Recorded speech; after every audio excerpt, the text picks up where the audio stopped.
자, 문제 1번 보셨고, 자, 2번은 우리 다음에 보기로 합니다. 그리고요, 그 다음에 넘어갑니다. 이제 제 4절 갑니다. 오른쪽 페이지. 그 다음 페이지죠. 34페이지. 중개 대상물이 나오는데, 요거 법제 3조거든요. 법제 3조에서 박스 한번 보실게요. 중개 대상물 3조. 이 법에 의한 중개 대상물, 오로지 우리 전문가만 할 수 있는 중개 대상물은 다음 각 호와 같다 이렇게 돼 있네요. 그리고 1점, 2점, 3점 이렇게 나옵니다. 자, 법학에서 쓰는 용어인데요. 그냥 기본 영어, 그냥 상식적으로 보시면 됩니다. 자, 법 조문에서 1점, 2점 이렇게 나오면 읽을 때 어떻게 읽습니까 하면 호라고 읽습니다. 그래서 1호, 2호.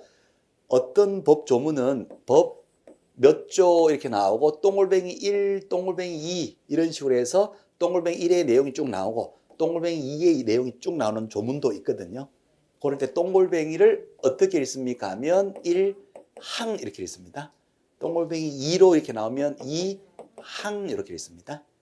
항으로 읽는 이유는 이게 동글뱅이니까 동글뱅이 해서 항으로 읽거든요. 그 다음에 또 어떤 법 조문은 법 몇 조 이렇게 나오고 여기에 가, 나, 다 이렇게 나오기도 하는 조문이 있습니다. 가 해서 내용이 쭉 나오고 나, 다 이렇게. 그럼 가나다는 어떻게 읽을까요? 요거 목으로 읽습니다. 목. 가목, 나목, 다목. 1점은 어떻게 읽는다고요? 호 이렇게. 1점, 2점은 호로 읽고 동글뱅이는 항으로 읽고 가나다로 나오면 이것을 목으로 읽습니다. 목. 그리고 이제 법 몇 조 하는데 법 만약에 125조 이렇게 볼게요. 그럼 법 125조 말이 좀 길잖아요. 그래서 이것을 이제 법학에서는 기호인데요. 기호. 법제 125조 이것을 그냥 S자를 두 개를 위아래 겹쳐가지고 이렇게 기호로 씁니다. 그러면 요 기호가 나오고 125 하게 되면 125조 그런 뜻입니다. 그냥 상식으로 그렇게 알아두시면 좋을 것 같아요. 오케이. 자, 그래서 다음 각 호와 같다 해놓고 1점, 2점, 3점 나오죠. 그죠? 그럼 토지는 오로지 누구만 한다? 우리 전문가만 할 수가 있고 2호에 건축물 그 밖의 토지 정착물도 우리들만 하고 3호에 그 밖에 대통령 명령이 정하는 재산권 및 물건 돼 있고 대통령령은 같은 말로 무슨 영이죠? 시행령이죠. 그죠? 그러니까 시행령 제2조를 찾아보니까 또 3개가 나옵니다. 1호, 2호, 3호 3개가 나오는데 다음 각 호와 같다. 1호에 임목이라는 말이 나오고 2호에 공장 및 광업재단 저당법상에 공장재단과 광업재단이 나오고 3호는 삭제 이렇게 돼 있어요. 그럼 결국은 이것이 전부 다 중개 대상물에 들어가는데 어떤 게 있어요? 토지, 건물, 그다음 명예에서 정해진 임목, 광업재단, 공장재단 이렇게 될 겁니다. 그렇죠. 토, 건, 그 다음에 입, 광, 공. 토, 건, 입, 광, 공. 일단은 요 5개, 요것은 우리 전문가만 할 수가 있다. 이렇게 됩니다. 자, 그 다음에 법 조문이 더 이상 나온다, 안 나온다? 안 나와요. 그러면 여기에서 중개 대상물 토지에 대해서는 더 이상의 조문이 없어요. 그러면 토지기만 하면 토지의 종류에 대해서는 제한이 없단 말이에요. 토지기만 하면 택지, 산지, 임지, 농지 가리지 않고 다 우리들만 하는 겁니다.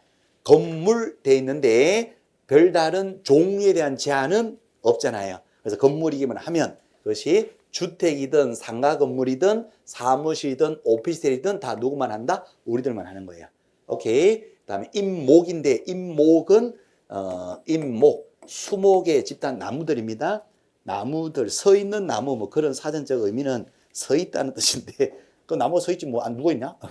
그래서 사전적 의미는 서 있는 나무다. 스탠딩 트리 뭐 그런 개념인데 이게 이제 법적으로는 임목법에 따라서 임목 등기된 것을 얘기하거든요.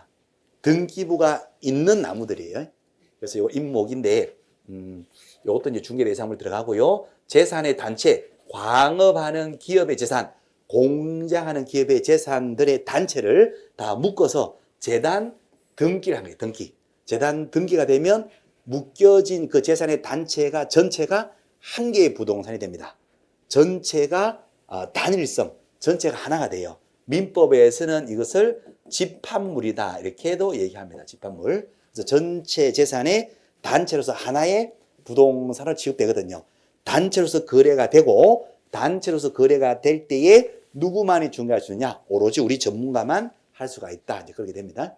오케이. 그래서 이런 것들이 이제 중개 대상물이 되고 요것이 이제 거래가 가능할 때에 알선도 가능해지고 만약 여기에 해당되는 것이다 하더라도 이것이 거래가 안 된다 그러면 알선할 수는 없을 거예요. 그죠? 자, 하나만 더 보태볼게요. 건물인데요. 시청 건물, 도청 건물, 청와대 건물, 불국사 건물 다 건물이에요. 그러면 그런 것들도 중개 대상물에 들어갈까요? 안 들어갈까요? 성격상 안 들어갑니다. 자, 다시 말씀드리면 여기에 해당되는 것들이 거래가 될 때 우리가 알선할 수가 있으니까 여기에 해당되는 물건이다 하더라도 여러 가지가 다 들어갈 거예요. 하더라도 성격상 거래가 안 되는 것이면 중개할 수가 없을 거예요. 그러면 시청 건물, 도청 건물, 청와대 건물, 불사 건물 이런 것들을 행정재산이라 하는데 이런 것들은 지금 행정상 사용이 되고 있는 재산들이고 또 행정상의 보존 목적으로 문화재로 지정된 거예요. 그런 것들은 거래가 된다 안 된다? 안 되는 거예요. 거래가 안 되는 것들은 중개할 수가 없다는 거예요. 그래서 기본 전제가 거래가 되는 것으로서의 여기에 해당되는 거, 또 알선이 가능한 것으로서의 여기에 해당되는 거, 그런 것들이 중개 대상물에 들어간다 이렇게 됩니다. 자, 이 중개 대상물은 민법 내용이 조금 이렇게 대시되거든요. 그래서 일단은 이번에는 요 3조 중개 대상물 요거만 봅니다. 요것이 거래가 되고 알선 가능할 때 최종적인 중개대상 된다. 거기까지만 하고요. 나머지 세부적인 내용들은 우리 1월달 가서 하나하나씩 자세히 볼 거예요. 그래서 이번 시간에는 여기까지만 이렇게 보려고 합니다. 그렇게 해도 됩니다. 불안해하지 마시고. 그래서 중개 대상물은 토지. 자, 우리 교재 한번 쭉 넘겨보십니다.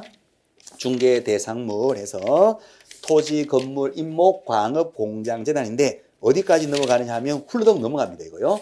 중개 대상물은 이번 시간에는 여기까지만 합니다. 그렇게 해도 됩니다. 예. 나중에 이제 우리 1월달 가서 자세히 하기로 하고요. 52페이지 가보실게요. 52페이지 가보십니다. 자, 52페이지 가보실게요. 쭉 넘어가도 됩니다. 믿고 넘어가세요. 예. 불안합니다. 난 못 넘어가는데 저는 넘어갈 거예요. 걱정하지 마시고 1월달 가서 자세히 할 겁니다. 자, 그럼 이제 52페이지가 나옵니다. 52페이지에 가시면 시험 자 52페이지죠. 자, 52페이지 갑니다. 52페이지 가시면 이제 제2장으로 갑니다. 제2장에 시험제도, 교육제도, 정책심의위원회 요 세 가지가 나오거든요. 그래서 시험제도로 갑니다. 자, 시험제도는 이제 한 문제가 이제 출제가 되는데 요 시험제도가 우리가 저번 주 수업에서 내용을 싹 다 보실 거예요. 보신 거예요. 그 내용하고 똑같아요. 그래서 여기에서 이제 우리 시험 문제와 관련해서 중요한 부분 위주로만 그렇게 보려고 합니다. 자, 일단 한번 보실게요. 자, 시험 제도입니다. 공인중개사 시험이 어떻게 치러지느냐 그 얘기거든요. 자, 시험은 어떻게 치러집니까? 시험을 시행하는 기관이 있을 겁니다. 공인중개사 시험을 시행하는 기관이 있을 거고 요 시험 시행 기관에서 공인중개사 시험을 시행할 거고 문제를 내시는 분이 계시는데 문제 내시는 분을 뭐라고 합니다? 출제위원 이렇게 하고 부동산 중개 업무와 관련해서 학식과 경미 풍부한 자 중에서 시험 시행 기관의 장이 임명 위촉을 합니다. 현실적으로는 대학교 교수님들이 문제를 출제를 합니다. 자, 그리고 이제 시험에 응시 자격이 있는 우리들이 이제 시험을 볼 거고요. 시험은 이런 식으로 치러질 겁니다. 시기, 공고, 방법. 1차 합격하면 다음 회차에 시험이 면제. 자, 요렇게 이제 시험이 치러져서 요 시험의 응시하면 당연히 합격자가 되실 거고 합격자로 결정, 발표가 나거든요. 결정 공고 발표 나면 한 달 이내에 공인중개사 자격증을 교부를 해줘야 됩니다. 그래서 자격증을 교부를 받습니다. 자격증 교부받아서 자격을 취득했으니까 누가 됩니다? 공인중개사가 되는 것이고 이거 많이 보던 그림이죠? 저번 주에 했던 그림인데 자 어쨌든 자격증을 취득합니다. 자격증을 취득하면 갈 수 있는 길이 세 가지 길이 있습니다. 장롱에다가 그대로 간직하게 되면 그냥 공인중개사가 되고 요 자격증 가지고 사무소 개설 등록을 했습니다. 사무소 오픈했어요. 개업 공인중개사가 되시고 자격증 가지고 중개사무소에 취직했습니다. 소속 공인중개사 되시고 그래서 장롱에 두면 공인중개사 사무소 오픈해서 등록하면 개업 공인중개사 취직했다면 소속 공인중개사 돈 좀 버실 거고 경력 좀 쌓으실 거고 누가 가장 행복합니까? 이분이 가장 행복하실 거고 I am happy. 자, 그래서 이러한 과정을 거쳐서 공인중개사가 되시는 겁니다. 오케이, 나이스. 자, 여기에서 이제 우리 시험 문제로 한 문제 정도가 출제가 되는데 우리 시험관에서 중요한 부분은 어느 부분입니까 하면 자격증 교부. 자격증은 누가 주는 겁니다? 시도지사가 주는 겁니다. 그렇죠? 요 부분 하고요. 그 다음에 응시 자격. 누가 시험을 봅니다. 다 시험을 보는데 시험 못 보는 사람이 딱 두 사람이 있어요. 자격 취소 3년, 부정행위 5년.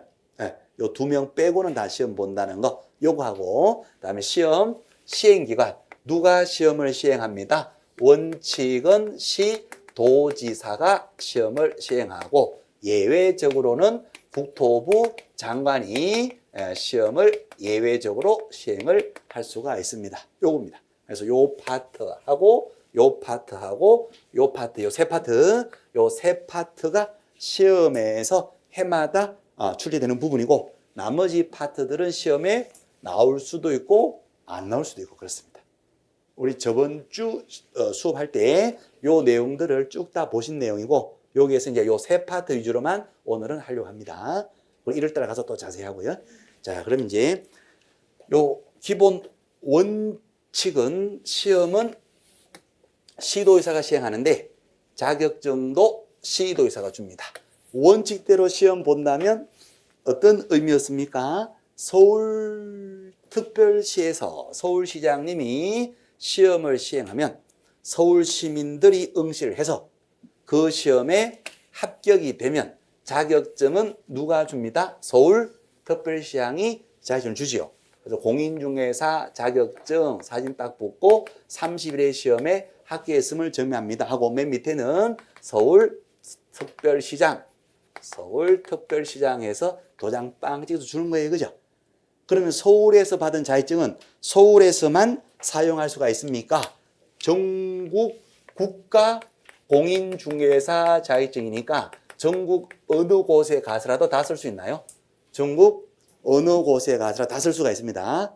자, 강원도래요 했을 때 강원도지사님이 시험을 시행을 합니다. 강원도민들이 응시합니다. 합격됐어요. 누구 명의로 자격증이 나옵니다. 강원도지사. 요 자리에 강원도지사 명의로 도장 찍어서 나옵니다. 그죠? 그럼 강원도에서만 쓸 수 있나요? 전국 어느 곳에 가서라도 다 쓸 수 있나요? 전국 어느 곳에 가서 다 쓸 수가 있습니다. 그죠? 그래서 이제 원칙대로 시험을 치른다면 서울에서는 예컨대 5월 달에 서울시장이 시행하는 시험을 봐서 자격증을 서울시장한테 받고 전국 어느 곳에 가서 다 쓸 수 있고 강원도 시험은 12월 달인데 예컨대 강원도의사가 12월 달에 시행하는 시험을 강원도민들이 응시해서 합격이 되면 강원도의사 명의로 자격증이 나오면 그 자격증 가지고 전국 어느 곳에 가서 다 쓸 수 있다. 원칙은 그 개념이 되는 겁니다. 자, 근데 원칙대로 이렇게 만약에 치러진다면 서울 시험은 5월 달인데 문제가 굉장히 어렵게 나온대요. 강원도는 12월 달에 시험 보는데 문제가 굉장히 쉽게 나오더래요.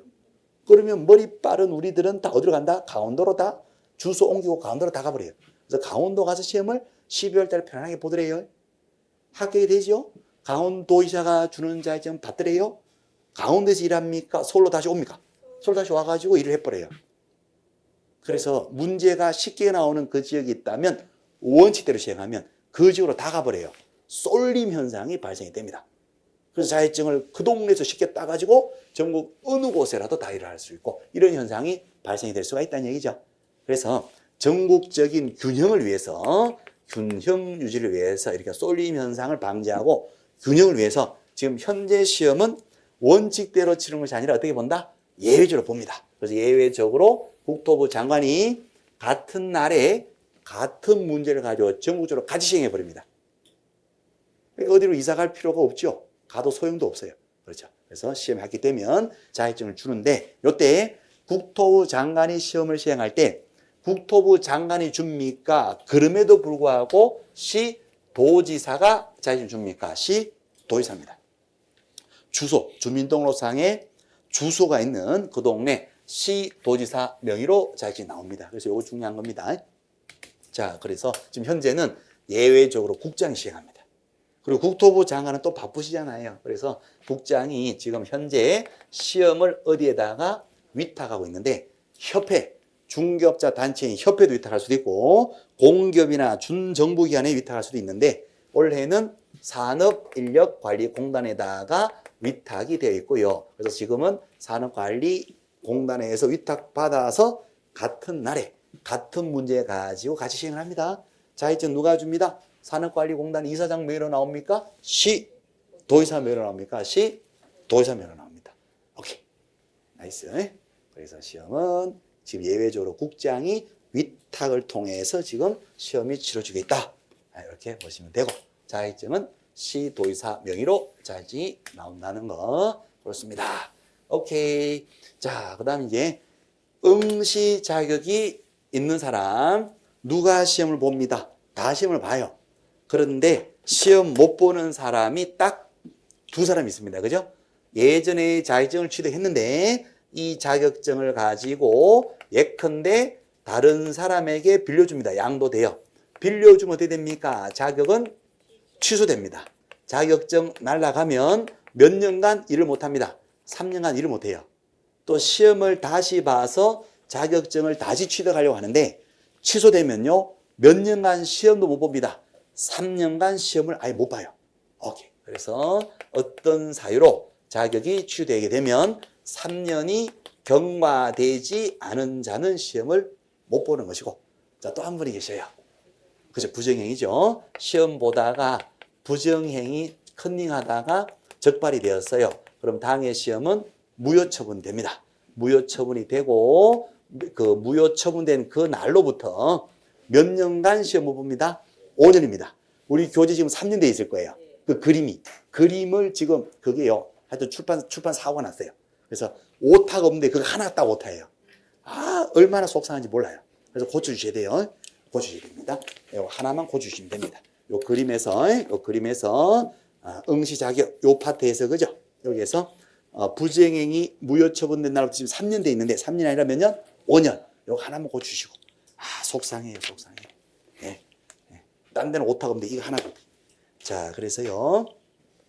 요거는 5년으로 고쳐주십니다. 무효처분된 날로부터 5년이 경과되지 아니한 자. 시험 본다 못 본다? 못 본다. 자격 취소 3년. 부정행위 무효처분된 날로부터 5년. 요 2명, 오케이. 요 2명을 제외하고 나면 누구라도 남녀, 노소, 연령, 국적 제한 없이 다 시험을 보거든요. 그래서 미성년자도 공인중개사가 될 수 있다. OX. O. 시험 봐서 공인중개사 될 수가 있는 거고. 자, 그 다음에 피한정 후견인, 피성년 후견인도 공인중개사 될 수 있다. O. 집행 유예 기간 중인 자도 공인중개사 될 수 있다. O. 국적의 제한도 없으니까 외국인도 공인중개사 될 수 있다. O. 다 공인중개사 될 수가 있습니다. 하지만 요 2명은 공인중개사 될 수가 없다는 거. 오케이. 자, 그 다음에 시험인데, 자, 이건 편안하게 들으십니다. 자, 시험은요, 매년 1회 이상 시험을 시행한다. 이렇게 되어 있고, 1회 이상이니까 한 번 볼 수도 있고, 여러 번 볼 수도 있고요. 자, 그 다음에 국토교통부에 위원회가 하나 있습니다. 국토부의 기본 정책을 심의하고 의결하는 요 위원회가 있거든요. 요 정책 심의위원회 국토부에 있는데 여기에 의결을 거치면 당해연도 시험을 못 할 수 있다. 생략도 가능합니다. 그렇죠? 그래서 여기에서 원래 시험 보지 말자 하면 시험이 없어요. 오케이. 그리고 시험은 한 번 볼 수도 있고 이상이니까 여러 번 볼 수도 있죠. 이상은 포함되는 개념이니까 한 번을 포함해서 더 많거나 포함되고 1회 초과해서 시행한다 그러면 한 번은 못 보겠지만 두 번부터 봐야 되죠. 근데 1회 이상이니까 그렇죠. 한 번 볼 수도 있고 두세 번 여러 번 볼 수도 있고 아예 의결 거치면 안 볼 수도 있다. 그 말의 뜻은 국토부에서 자기들 마음대로 하겠다 그 말이에요. 네, 마음대로. 한 번 볼 수도 있고 여러 번 볼 수도 있고 아예 안 볼 수도 있고. 그래서 원래 시험 있습니까 없습니까 하는 그 공고를 두 번을 해줍니다. 공고를 두 번 해줄 거니까 자격증이 필요하신 분들은 공고 잘 보시고 원래 시험이 있는지 없는지 한 번, 두 번, 몇 번인지를 공고를 그래서 두 번 해줄 테니까 공고 보고 원래 시험 있구나 보셔가지고 자격증 취득하세요.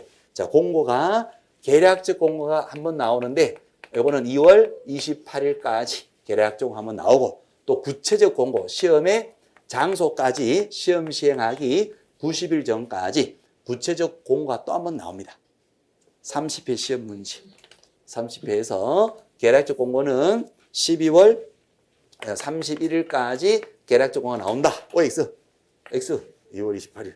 네, 이렇게 되죠. 2월 28일. 네. 자, 그것도 시험 나왔었고 그래요. 어쨌든 이제 공고가 그래서 두 번 나온다는 겁니다.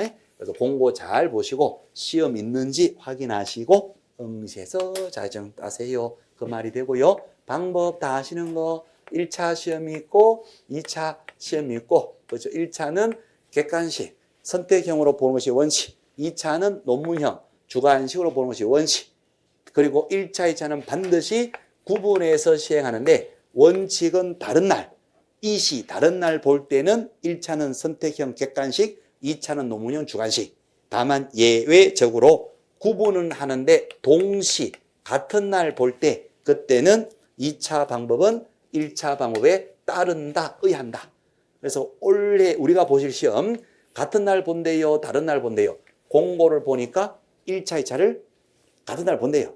10월 셋째 주나 넷째 주나 그냥 같은 날 본대요. 그러니까 2차도 1차와 마찬가지로 뭘로 본다? 선택형으로 찍는 것으로 보더라는 거. 만약에 다른 날 본다면 2차는 주관식 논문형입니다. 근데 같은 날 보기 때문에 2차도 1차와 마찬가지로 선택형으로 찍는 걸로 본다는. 그래서 연필 사면 몇 각형 연필 산다고요? 오각형 사이에 또르륵 굴리면 정답이 반드시 있는 거예요. 사각형이나 삼각형 굴리면 정답이 없을 수도 있어요. 그래서 5개 중에 하나 찍는 거 그렇게 보는 것이고 1차 오전에 1차 하시면 오후에 구분해서 시행하거든요. 같은 날이라도 구분되는 거니까 오전에 1차 보고 오후에 2차 보는데 1차 합격을 했다. 오후에 2차가 불합격됐다 하더라도 다음 회차에는 1차가 뭐가 된다? 면제가 되니까 다음 회차에는 2차만 합격하시면 된다는 거. 오케이? 자, 합격자 결정. 1차는 절대평가. 무조건 평균이 60점 이상이 되면 40점 미만의 과락이 없으면 다 절대적으로 합격. 2차는 원칙은 절대평가. 40점 미만 과락 없이 평균 60점 되면 합격이 되는데 예외가 있죠. 예외적으로 공고할 때에 올해는 몇 명 뽑겠습니다 하고 선발, 예정, 인원을 공고하는 경우 예컨대 올해는 10,000명만 뽑겠습니다 라고 공고가 나왔다면 2차는 뭘로? 상대평가입니다. 그래서 10,000등 안에 들어가야 되는 거예요. 또 공고가 나올 때 올해는 최소한 10,000명 이상 뽑겠습니다. 최소 선발 인원을 공고했을 때 그때는 2차는 원칙은 절대평가를 합니다. 60점 넘으신 분들이 10,000명 이상이 다 되어버렸다면 그 최종 합격이 되는 것이고 만약에 10,000명 이상 뽑겠습니다 했는데 60점 이상 되시는 분이 5,000밖에 안 나와요. 5,000명. 그러면 공고는 10,000명 이상 뽑는다 했는데 절대평가 했더니 성적 되시는 분이 5,000밖에 안 나왔다면 나머지 60점 안 되시는 분 중에서 고득점자 순으로 상대평가를 해서 성적 순으로 5,000명을 추가 합격시키는 거예요. 오케이. 시험에 나온다, 안 나온다? 안 나옵니다. 그러니까 참고로 그렇게 보시면 되고. 우리가 보실 시험은 몇 명 뽑겠다, 최소 몇 명 이상 뽑겠다라는 공고는 안 나올 거예요. 그러니까 아무 걱정하지 마시고 1차든 2차든 우리가 보실 시험은 다 절대평가로 볼 겁니다. 60점 넘어가면 다 합격이 되시는 거예요. 발표 나고 몇 달 내에 자격증 준다? 한 달 내에 자격증을 주는데 자격증은 누가 줍니다? 시도의사가 줘요. 그럼 시도의사가 준 그 자격증 가지고 전국 어느 곳에 가서라도 중ገብ을 하시면 됩니다. 이제 그렇게 됩니다. 그리고 이제 교부한 이 시도의사가 자격증을 평생 관리를 합니다. 그래서 자격증 교부대장 장부에다 기록을 하고 자격증을 주고 재교부 신청이 들어오면 장부 보고 확인하고 내가 준 것이 맞다 확인되면 또 재교부 재발급도 해주고 내가 준 자격증 가지고 다른 사람에게 양도되어 빌려줬다면 자격 취소인데 이 자격 취소도 누가 하는 겁니다? 교부한 시도의사가 자격을 취소합니다. 관리 차원에서 준자가 취소합니다. 오케이. 그러면요 하나만 해볼게요. 우리가 자격증을 서울에서 받았어요. 근데 그 자격증 가지고 서울에서만 일할 수 있나요? 전국 어느 곳에 가서 다 할 수 있나요? 전국 어느 곳에 다 할 수 있죠? 그래서 자격증을 서울에서 취득해서 제주도 가셔가지고 이효리 집 앞에다가 사무소 차려놓고 그에 가서 제주시장한테 등록을 하고 여기서 사무소 운영해도 됩니까? 되죠. 자격증은 사무소 벽에다가 벽은 이제 비룸박 벽에다가 걸어놓고 일을 하는데 만약 이것을 자격증을 분실했다면 누구한테 재발급 신청하셔야 돼요. 사무소 관할 사무소가 있는 제주도지사에게 재교부 신청을 합니다. OX, X. 이것도 이제 뒤에 저쪽 뒤에 가면 구장의 각종 규제 파트에 나오거든요. 그래서 미리 이제 말씀을 끌어서 당겨서 같이 이제 설명드리고 있는데요. 재발급을 사무소가 있는 곳에다가 재발급 신청하는 것이 아니고 누구한테? 교부반 신청. 준자가 관리하니까 준자에게 재발급 신청하셔야 돼요. 그러니까 서울 오셔가지고 재발급 신청하셔야 돼요. 자, 또 하나, 똑같은 얘기인데 여기에서 자격증을 양도되어 빌려줬어요. 그래서 적발이 된 거예요. 그러면 자격을 취소하게 되는데 사무소 관할 제주도지사가 취소합니다. OX, X. 누가 취소합니다? 교부한 서울특별시장이 취소하는 거예요. 그렇게 됩니다. 그래서 교부한, 이것도 포인트입니다. 교부한 시도자가 자격증을 평생 관리하는 겁니다. 사무소 관할 시도자가 자격증을 관리한다. OX, X. 교부한 시도자. 준자가 또 주고, 준자가 취소하고 뺏어가고 반납, 준자가 자격 정지도 할 수 있고 한다는 거. 자, 그렇게 해서 이렇게 이제 정리를 하시면 됩니다. 우리 시험 문제로 다시 돌아가면 자격증 누가 준다? 시도지사. 누가 시험 본다? 둘 빼고 다 본다. 누가 시행한다? 원칙은 시도지사. 시험 시행은 원칙적으로 누가 합니다? 시도지사. 자, 그래서 이 세 파트 위주로 해서 정리하시면 됩니다. 오케이. 자, 그럼 우리 교재요. 교재 핵심 포인트 하나 찍어보고 이제 정책 심의위원회를 가려하는데, 자, 52페이지에 있었죠, 그죠? 자, 52페이지에 요 그림에서 부정행위 5년 아니라 3년 아니라 5년. 요거 하나 꼭 고쳐주시고 죄송합니다. 네. 한 번만 봐주세요. 이건 사고예요, 출판 사고. 그러니까. 자, 어쨌거나 다 생략하고, 어쨌거나 이게 잘못된 거니까. 자격 취소는 3년인데, 부정행위는 3년이 아니라 5년. 요거 하나만 고쳐주시고, 감사합니다. 자, 그 다음에 이제 쭉 넘어가서요. 중요한 거요. 오른쪽 53페이지. 자, 53페이지 시험 시행이 아주 중요한 겁니다. 별표 크게 치시고, 원칙적으로 누가 시험을 시행합니다? 시도의사. 별표 크게 치시고 중요합니다. 그래서 소송 제기할 때도 피고를 누구로 하느냐? 시도의사라고 한다는 거. 이거는 참고로 편안하게 보셔도 되고, 이거 자체가 중요합니다. 시험 시행기관은 누구냐? 원칙 시도지사. 자, 그 다음에 한 페이지 넘어가 보시면 그 다음 페이지 메뉴에 예외적으로는 누가 시험을 시행할 수 있습니다. 국토부 장관 균형 유지를 위해서요. 그죠? 쏠림 현상 방지 같은 균형 유지를 위해서 위원회 의결을 거쳐서 직접 문제 낼 수도 있고 시험을 시행할 수도 있고 지금 현재는 예외적으로 국장이 시행하는데 국장이 바쁘신 분이니까 현재는 현실적으로는 시험을 위탁하고 있어요. 그래서 협회나 다음에 공기업 준정부가 이런 데 위탁할 수 있는데 지금 현재는 산업인력공단에다 위탁하고 있고 그래서 위탁받아서 같은 날에 같은 문제 가지고 시행을 한다 하는 거. 오케이. 자, 그거 보시면 되고요.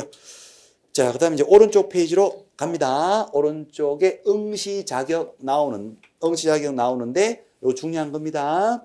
응시 자격이 없는 자 딱 두 사람.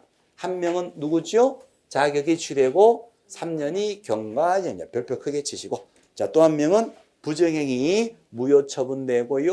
5년이 경과되지 않은 자. 둘 빼고는 다 시험을 본다는 거. 오케이. 자, 넘어가겠습니다. 넘어가시면 57페이지도 한번 편안하게 한번 읽어보시고요. 그 다음에 59페이지로 가시면 됩니다. 59 가시면 59페이지에 맨 밑에 가시면 자격증 교부가 나옵니다. 그렇죠? 자, 자격증 교부. 자격증 누가 줍니다? 맨 밑에 동그라미 1번 누가 줍니까? 시도지사. 별표 크게 치시고 특광시 도지사가 자격증을 교부를 하는데 준자가 평생 관리를 해야 되니까 장부에다가 적어놔요. 그 장부가 자격증 교부 대장입니다. 자격증 교부 발급 대장. 거기다가 기재를 하고 자격증을 주고 요때 자격증 넘버 번호까지 다 기재를 하는데 우리 중개법상에 대장 나오면요. 옛날에는 수기식으로 종이에다가 썼었는데 이제는 다 무슨 대장입니까 하면 프로그램에다 입력을 합니다. 그래서 지금은 다 전자대장입니다. 이거는 한 방에 중개법에 나오는 대장 세 가지가 있는데 무조건 무슨 대장이다? 그냥 전자대장이다 이렇게 하시면 돼요. 전자대장에다가 프로그램에다 입력을 해서 자격증을 계속 관리 감독을 합니다. 자, 그 다음 페이지. 네, 그 다음 페이지 메뉴에 가시면 대장은 무슨 대장이다? 전자대장. 전자적 처리로 작성 관리합니다. 요거는 이제 시험 문제 가끔씩은 물어보는데 가끔씩 나올 때 옳은 지문으로 나옵니다. 옳은 지문. 그러니까 전자대장에다가 작성을 관리한다. 그러면 오 맞다 이렇게 하시면 돼요. 대장은 전자대장. 자, 그 다음에 두 번째 자격증 재발급. 자격증 재발급 분실 훼손됐을 때 재교부해 주세요. 누구한테 재교부 신청합니다? 시도지사인데 구체적으로는 둘째 줄에 어떤 시도지사예요? 자격증을 교부한 시도. 여기다 똥에 빵. 나중 가면 이거 굉장히 중요합니다. 자격증을 교부한 시도지사에게 재발급 신청을 해야 된다는 것. 종이 쪼가리 새로 만들어주세요. 돈 들어갑니까? 안 들어갑니까? 돈은 들어갑니다. 지자체의 조례에 따라서 수수료 조인값을 내요. 조인값을 내고 재발급을 받게 됩니다. 자, 이제 넘어가겠습니다. 오른쪽 페이지 그거는 참고로 보시고 맨 밑에 가시면 자격증 대여 등에 금지되어 있죠. 그 다음 페이지 가보시면 똑같은 내용입니다. 62페이지. 자, 62페이지에 가시면 메뉴에 양도 대여 금지 별표 하나 치시고 자격증 빌려주면 안 되죠. 자격이 취소됩니다. 자, 양도 대여해서는 안 되는데 자, 그림 하나만 잠깐 보실게요. 자, 여기다 할까요? 자, 사람이 두 사람 있었습니다. 보시던 그림입니다. 자, 사람 두 사람 있는데 요 사람은 빌려주는 사람이고 요 사람은 빌려받는 사람이고 요거는 종이 쪼가리인데 이 종이 쪼가리가 자격증일 수도 있고 요 종이 쪼가리가 등록하고 받은 등록증일 수도 있습니다. 그렇죠. 그럼 자격증을 빌려주고 빌려받고 또는 등록증을 빌려주고 빌려받고 양도대여라는 말이 나옵니다. 어떻게 처벌될까요? 빌려주면 무조건 취되는 거예요. 그래서 자격증 빌려주면 자격 취소되고 등록증 빌려주면 어떻게 된다? 등록이 취소됩니다.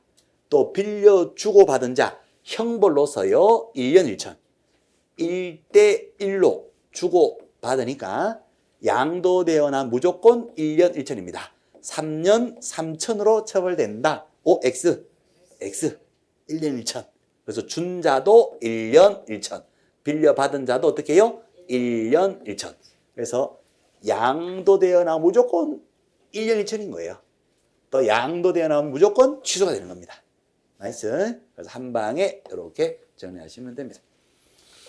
자, 밑에 판례들이 나오는데 그 판례는 우리 다음에 봐도 됩니다. 이거요. 빌려주면 일할 거다. 이거를 알면서 빌려줘야 되고 빌려받은 자는 실제로 일을 해야 된다는 거. 자, 그 정도. 자, 그 다음 페이지 갑니다. 오른쪽 페이지 맨 위에 위반 제재 별표 크게 치시고 요 기본입니다. 자격증 빌려주면 자기 취되고 빌려준 자나 받은 자나 둘 다 어떻게 갖는다? 1년 1천. 빌려받은 자도 1년 1천. 이 기본입니다. 기본이고요. 시험 문제는 웬만하면 그냥 나옵니다. 이거는. 오케이. 자, 그 다음에 유사 명칭 사용금지. 공인중개사 아닌 자 동그라미 뻥. 아닌 자가 공인중개사라는 명칭을 쓰거나 유사 명칭을 씁니다. 자격증이 없는데 자격증 있다 사칭하거나 또는 유사한 표현들. 대한민국 공식중개사, 서울시 지정중개사 이런 공인중개사처럼 느껴지는 유사한 표현들 쓰시면 된다? 안 됩니다. 하게 되면 어떻게 됩니까? 처벌됩니다. 어떻게 처벌되죠? 1년 1천입니다. 자, 아닌자 동그라미 씌웠는데 이 아닌자가 여러 군데서 나와요. 오늘은 지금 요거지만 다음 주에 가면 개업 공인중개사가 아닌자가 개공만이 쓰는 명칭을 쓰거나 유사함이 있어요. 그때도 어디로 간다? 1년 1천 가요. 그래서 아닌 자 딱 나오면 뭐다? 그냥 1년 1천이다. 이렇게 보셔도 됩니다. 이것도 시험 잘 나옵니다. 예. 자, 밑에 판례가 나오는데 그거 넘어갈게요. 밑에 문제도 우리 다음에 보기로 합니다. 자, 그 다음에 64페이지로 가실게요. 자, 이제 64페이지 가시면 뭐가 나오죠? 정책심의위원회가 나옵니다. 자, 잠깐 보실게요. 이제 정책심의위원회 요거 지워도 되지요? 저번주에 했던 내용과 똑같은 거니까 또 지우고 하겠습니다. 자, 정책심의위원회가 있는데요. 요걸 좀 이제 보려고 합니다.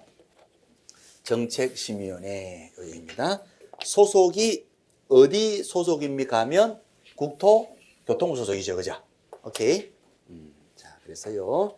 국토교통부의 정책심의위원회를 둔다, 둘 수 있다. 둘 수 있다 돼 있어요. 자, 다시 말씀을 드려봅니다. 국토교통부 소속인데 거기에 기본 정책, 우리 공인중개사와 관련되는 기본 정책을 심의하고 의결을 하기 위해서 정책심의위원회를 둔다, 둘 수 있다. 둘 수 있다. 둘 수 있다라는 말은 둘 수도 있고 안 둘 수 있다는 뜻이에요. 만약에 시험 문제에서 둔다 또는 두어야 한다 이렇게 나오면 이게 X 하셔야 되고요. 반드시 두어야 될 필수 기간이 아니라 둘 수도 있고 안 둘 수도 있는 임의기간입니다. 임의기간. 자, 지금 현재는 두고 있습니다. 그럼 이것은 뭐 하는 곳이냐? 기본 정책을 심의 토론하고 의결하는 기관입니다. 정책심의위원회. 자, 어떤 정책을 심의 의결합니까? 잠깐 보실게요. 4가지 기본 정책이 있습니다. 4가지. 자, 어떤 거냐면 손해배상 책임과 관련된 사항입니다. 배상 책임과 관련해서 업무 보정 설정 관련된 사항이에요. 예를 들어 봅니다. 자, 이것도 이제 우리가 뒤에 가서 나오는데요. 중개사고 나요. 중개사고 나면 돈 물어준단 말이죠.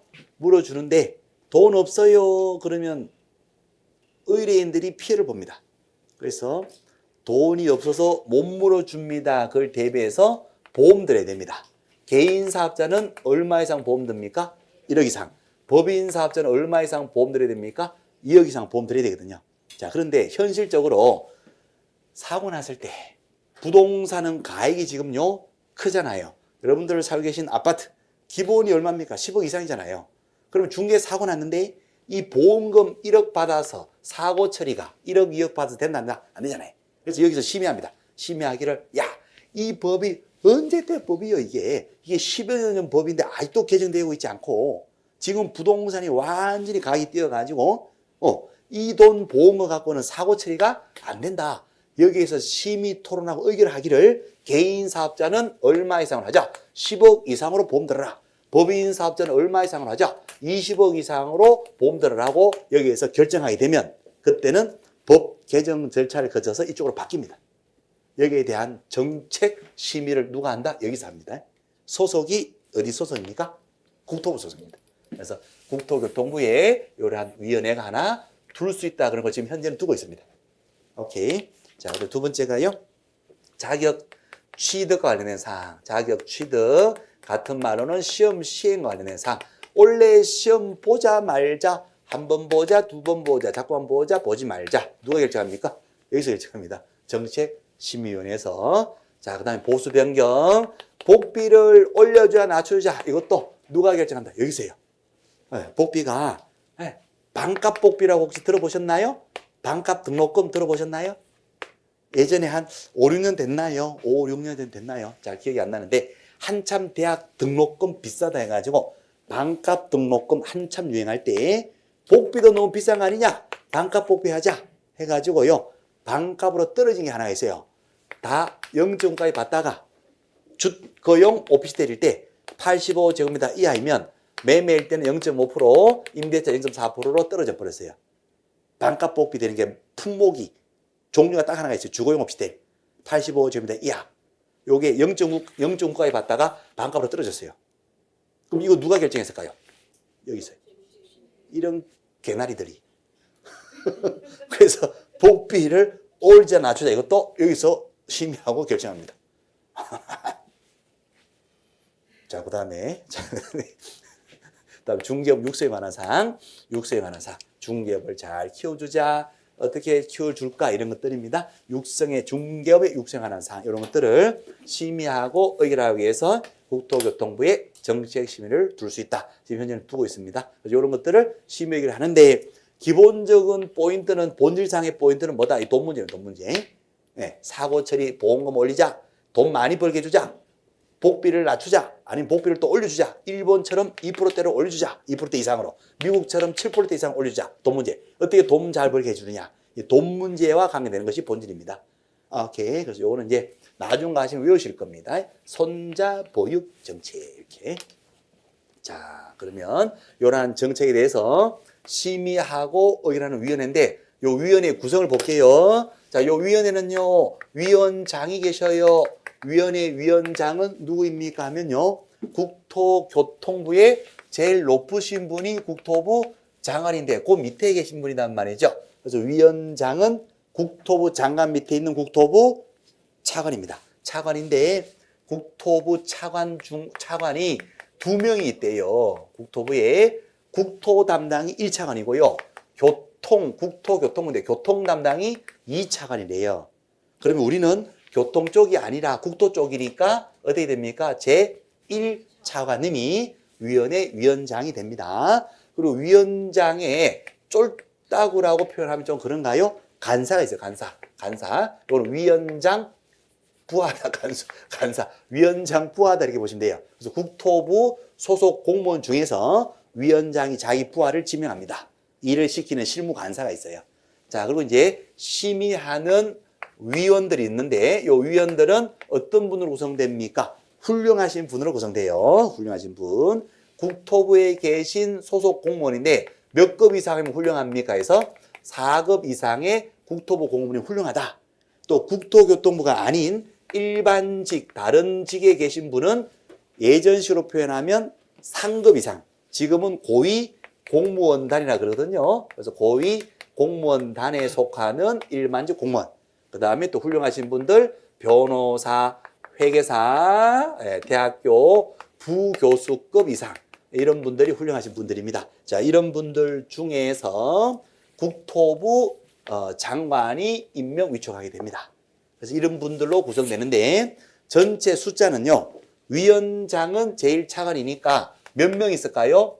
한 명이죠. 이 한 명을 포함해서 위원장 한 명을 포함해서 7명 이상 11명 이내로 구성이 됩니다. 이렇게 구성이 됩니다. 뭐 시험은 다 나왔던 내용인데 7명, 11명은 어디서 나온 숫자입니까? 하면 어디서 나온 숫자죠? 예, 그렇습니다. 자, 7, 7명, 11명, 11. 7, 11에서 나온 겁니다. 그래서 어디에서 모입니까? 7, 11 편의점에 다 모여요. 편의점 모여서 컵라면 먹으면서 심의위를 합니다.